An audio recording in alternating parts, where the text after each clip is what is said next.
Salut les gars, dans cette vidéo, je vais vous montrer comment réparer le fichier citizenfx.ini qui n'est pas trouvé dans le dossier de données de l'appli 5M.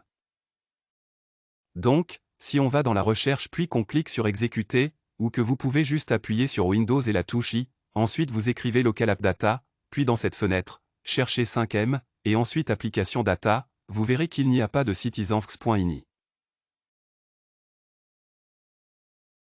Donc, ce que vous devez faire ici, c'est assez simple, il vous suffit de faire un clic droit sur le dossier de données d'application 5M dans l'espace vide, puis vous devez cliquer sur Nouveau, ensuite aller sur Document texte, et là, il vous suffit d'écrire citizenfx ici, puis vous avez juste besoin de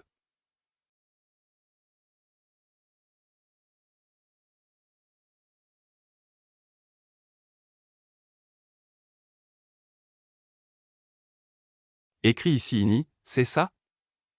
Appuyez ensuite sur Oui, et ouvrez cette fenêtre ici, puis tout ce que vous avez à faire est d'écrire cette ligne, des crochets, puis Game, puis pour passe égale, et vous devez mettre le dossier GTA 5.exe, et pour ça, il vous suffit d'ouvrir votre client de jeu.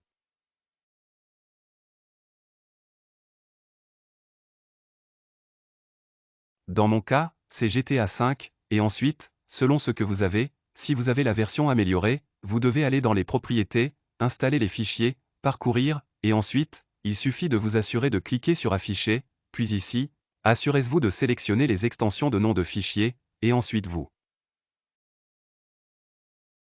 il suffit de chercher GTA 5 en ancêtre.exe, puis de copier le chemin où se trouve GTA 5 en ancêtre.exe.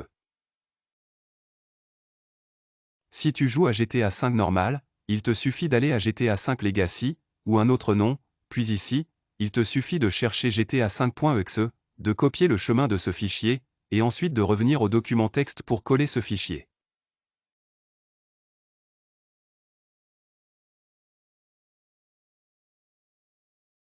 Ici, et ensuite il suffit de sauvegarder, et ouais, c'est à peu près tout ce que vous avez à faire ici. Le fichier sera, comme vous pouvez le voir ici, dans l'appli 5M, donc si ça vous a aidé, n'hésitez pas à mettre un petit pouce bleu et à vous abonner pour plus, prenez soin de vous, à bientôt.